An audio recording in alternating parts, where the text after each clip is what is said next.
Guys, kwani Wachina wanajua uchawi? Wachina wameanza kupractice uchawi, you guys. Hii kitu imenishangaza na niko sure itawashangaza pia na nyinyi.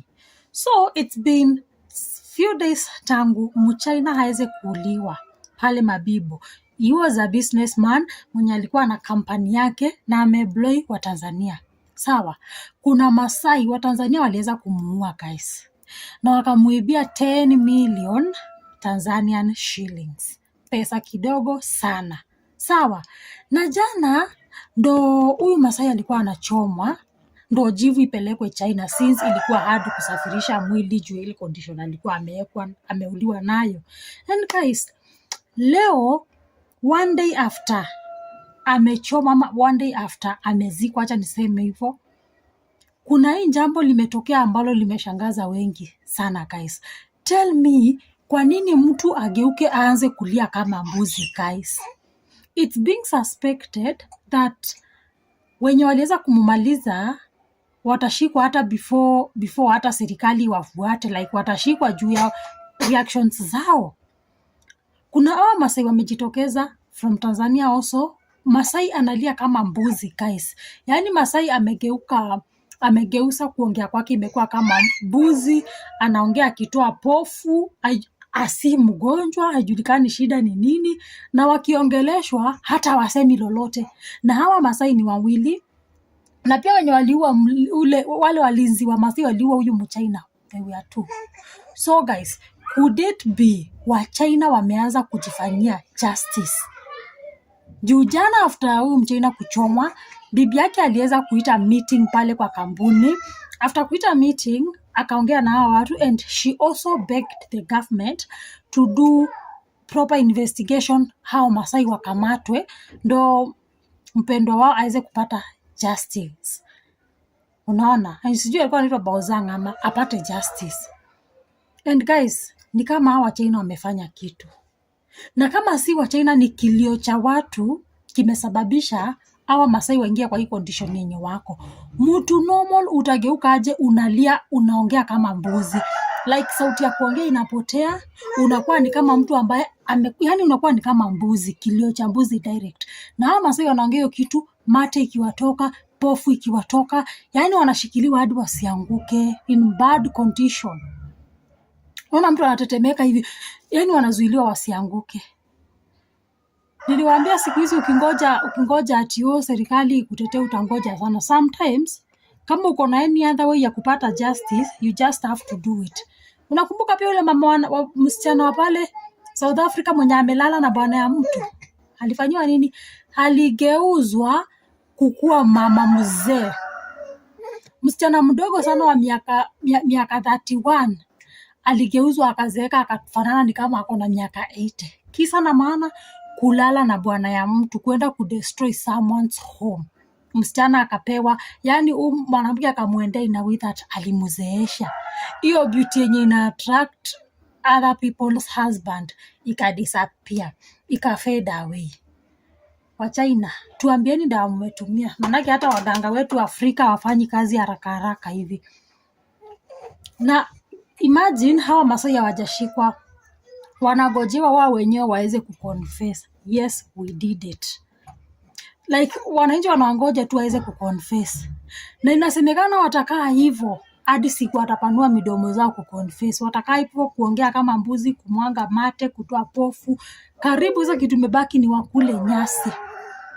Waanze kukula nyasi kama mbuzi and all that. Kisa na maana waliua someone who many people loved.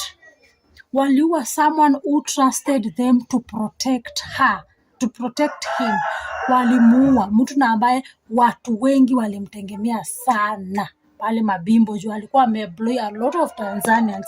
We have seen a lot of women from that company crying, asking many questions, tutaenda wapi, tutafanya nini? Niona mwingine akisema walipofunga Ramadhan, huyu Mchina aliweza kuwapea pesa, aliweza kumpea pesa aende, yani during Eid Fitr ya kufungua alimpea pesa, huyu Mchina alimpea pesa aende asherekea na familia yake, since hakuwa na zile pesa za kusherekea kwa siku ya kufungua.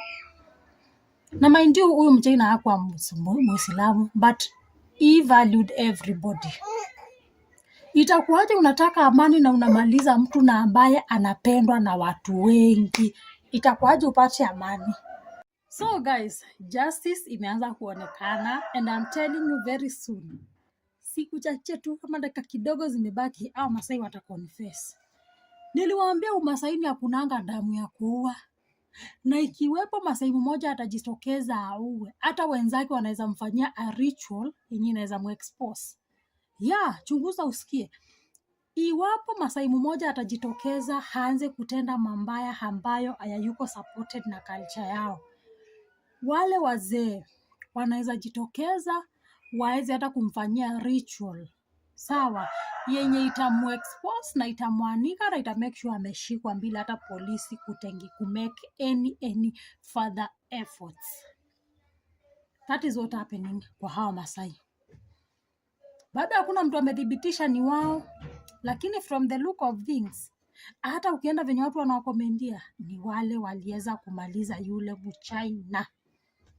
Na yule Mchina alikuwa wa watu guys. Wachina wanapenda sana watu. Na Wachina, they work with people with respect. If you are working with Wachina, you will know they have respect, not like Wahindi. Niliwaambia you cannot compare Wachina na Wahindi. They are two different peoples. Hao ni watu tofauti kabisa. You see?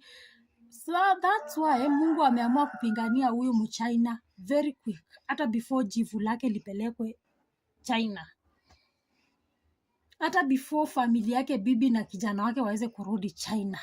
Manake alikuwa anakaa Tanzania na brother yake juu ya kampuni. Watu wako na roho mzuri hadi wameamua hawatafunga hiyo kampuni for the sake of those people who depend on them. Wameamua the company will continue. Company itaendelea, itabaki under brother yake. Imagine.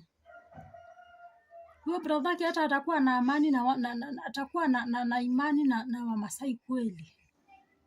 Masai walikosea sana. Wametia Tanzania aibu kubwa sana.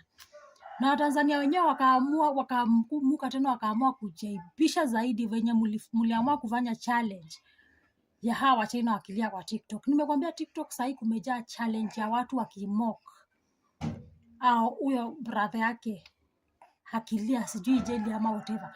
Watu wanamumock venye alikuwa analia, venye alikuwa anaongea. Wanafanya kama challenge. Kilio cha mtu kitatanaji kukua content, you people. Someone is mourning and you are turning that tears into content for your own gains.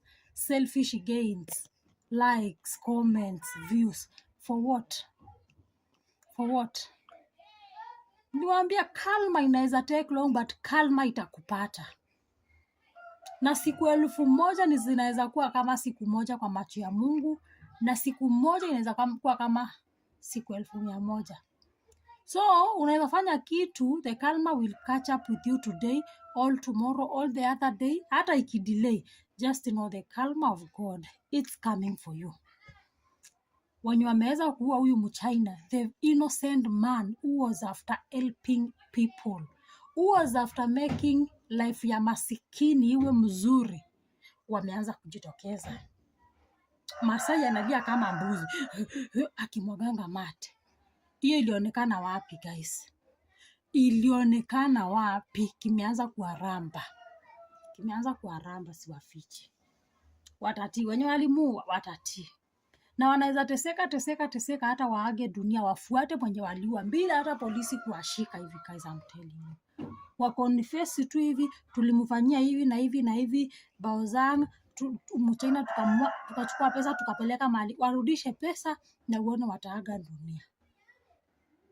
Mungu amekasirika hata na wao guys. A lot of people wamekasirika, not only in Tanzania, not only in Africa, everywhere. Hii kisa mali inafikia watu wanakuwa na hasira tu.